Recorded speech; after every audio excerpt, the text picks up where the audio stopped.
And the Burma army is in charge of the country. So they don't have a president or a prime minister. They have a general. General Miao Lai is the general in charge of the country. General what? Miao Lai. It's like Miao Lai or Miao Lai Meow, or something. meow. Yeah, exactly. Meow. Yeah, he's definitely not Meow. He's an evil guy. So. All right, we've been talking about Burma a bunch today, giving a bunch of previews, but let's get deep in the weeds. Just very quickly, in episode 244, you went through the whole story with fighting ISIS and Iraq, and even when you were with the Navy SEALs, but then right after when you immediately went back over there. So I don't want to retell all that. People can go watch that episode. But just very quickly, what made you want to, for people that aren't familiar, what made you want to start Stronghold, and what was the mission from the beginning? And then how did you end up in Burma? Okay, perfect. So I started an organization called Stronghold Rescue Relief. It's a nonprofit organization, and I started it right after I left the military, within like a year of leaving the military. And the goal was to create some kind of organization where I could hire veterans to go back into conflict zones and help families who were caught in the middle. Originally, the intention was always humanitarian aid, that kind of thing, but then also helping the locals build up their defensive capabilities using what they already have. So it's like mentorship for what they already have there. And so that was the original goal. And so after the Iraq incident, which we talked about last episode, I was in Thailand doing a Muay Thai camp, recovering from the gunshot wound, and some of the guys who worked in Burma heard that I was there, and so they said, "Can we through mutual friends, like we want to talk to him because we think that there's the ceasefire is about to break. That tribe currently had a ceasefire with the Burma army, and so they said we think the ceasefire is going to fall, and we need to start preparing now because within the next 12 to 18 months we're going to be in total war with the Burma army, and we're not prepared." And so I met these guys, agreed to go in sort of as an advisor to show them how to better use what they already have. And that's sort of how the Burma stuff started working. But that's kind of how I got started into it. But then I realized eventually that there's a much bigger geopolitical game being played in Burma. So if you look at a map, when you look at where Burma is, it's right on the southern portion of Asia itself and has access to the Andaman Sea. And we got it up here on the screen. Joe's got it. Bengal, Andaman Sea, you see right down there. Okay, cool. So, Joe, can you zoom out a little bit? This will help make my point. Keep zooming out a little bit to where we can see Russia and China. A little more. There's good. Okay, cool. So if you look at where China has access to the ocean, right? We have the South China Sea, all this stuff. You look at where Russia has access to the ocean. It's all really far north. And so if you look at what happened during World War II, and this is important to understand like what's happening today. So during World War II, the Japanese were trying to conquer China. And so in order to conquer China, they sent hundreds of thousands of troops to Burma. And you think, well, why the hell would you go to Burma if you're trying to conquer China? Well, it's because if you look at the map there, Burma is a backdoor directly into China. Yep. And so you can get resupplied by the sea, you can get resupplied by the air, you can get resupplied.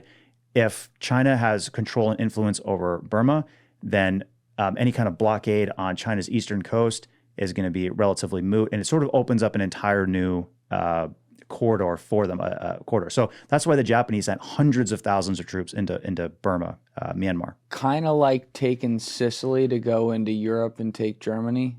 Yeah. Somewhat similar. Yep. Yeah. So you got to go for the underbelly. So now what's going on is China is heavily backing the Myanmar military, the Burma army, and the Burma army is in charge of the country. So they don't have a president or a prime minister. They have a general. General Miao Lai is the general in charge of the country. General what? Miao Lai. It's like Miao Lai or Miao Lai Meow, or something. meow. Yeah, exactly. Meow. Yeah, he's definitely not Meow. He's an evil guy. So what's going on right now is the Chinese and the Russians are building up. They're supporting the Burma army because the Chinese and Russians, get this, are building deep water ports in the south of Burma. Damn it. Yeah, they're building those ports right now. And not only does Burma have a lot of natural resources and things like that, but they want access to those deep water ports. So China and Russia are building there. Now, China also has oil pipelines that go through Burma, and right now they're not very secure because the rebels, of course, try to choke that off. And a lot of the air power that the Burma military has actually comes from Russia. I just got a message like a week and a half ago. My guys in Burma were like, "Hey, 3 Russian warships just showed up and dropped off 4 Russian fighter jets, and a bunch of Russian troops got off there to help sort of set up these fighter jets." And during my trip when I was there in December, this last December, I was woken up in the middle of the night to the sound of a 1,000-pound bomb going off, maybe half a mile away from me, because this fighter jet had come in through the middle of the night and dropped a bomb in this nearby village. We were not in the village, but it was a Russian-built jet that could fight at night, and so we didn't hear it coming. Nobody heard it coming. It just literally popped up over the mountain, put a precision bomb actually, ironically, it hit the huts. It hit the 2 huts that myself and my other guys had been sleeping in 3 nights earlier. And somebody had seen us there. So I don't know if that was a targeted attack on us. I don't know. It's probably 80% it was going for us. But my point is they're bringing in these advanced Russian aircraft piloted by Burma Army pilots. The Burma Army also sends a lot of their officers to Russia to learn how the Russians fight, and so when you're dealing with the Burma Army, they fight extremely aggressively and do not care about the casualties that they take, for example, because they think like the Russians do. They think like the Russian military, and it's very different. So the U.S. is not used to fighting Russian troops, and so when I was there and I started to see and was advising and showing these guys what to do.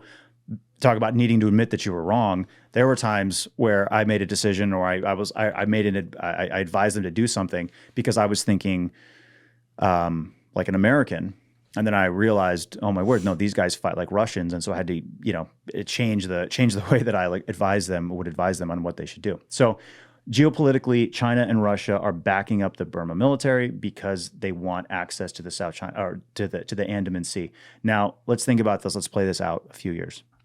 Let's say China decides to go for Taiwan, right? Let's say they just do a blockade of Taiwan. This is just one scenario. There's 1,000 different scenarios, right? China decides to blockade Taiwan to go for Taiwan. Well, what's something that we could do that's non-kinetic, where we're not firing, we're not shooting at them? It's like, well, we could potentially do a counter blockade. We could do a counter blockade of mainland China. Well, now that no longer is an option. If these deep water ports get built, because now China can last for as long as they want to, and they can just bring everything in through Burma. So then what do we have to do? Well, now we have to take half of our Navy and go over there. Well, guess what? Now our blockade isn't as effective, right? So there's a much deeper sort of strategic move that Russia and China are making right now that nobody's paying attention to. And the level of atrocities of what the Burma Army is doing to the civilians is just it's unthinkable. It's so beyond evil.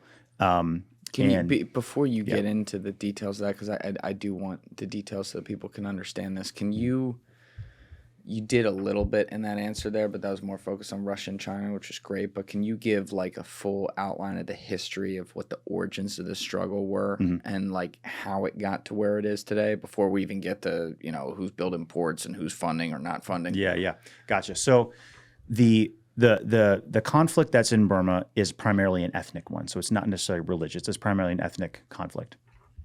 So the British made Burma a colony a few hundred years ago. I forget the timeline on that. It ended during World War II. That was when the British left.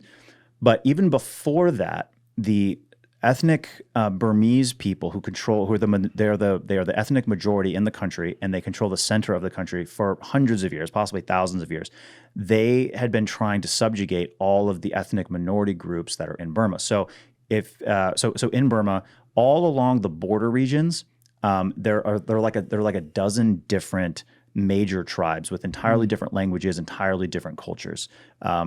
It's not like they're all speaking the same language and everything like that. It's entirely different languages.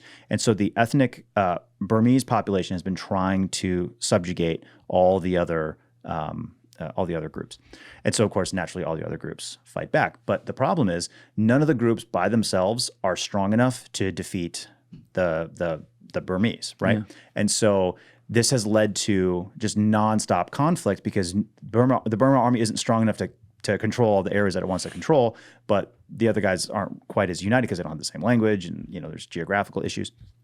And so during World War II, the ethnic Burmese, the Burma army, they actually sided with the Japanese. So they sided with the Japanese because they wanted to get rid of the British. They want to get rid of their what they saw as British oppressors, right?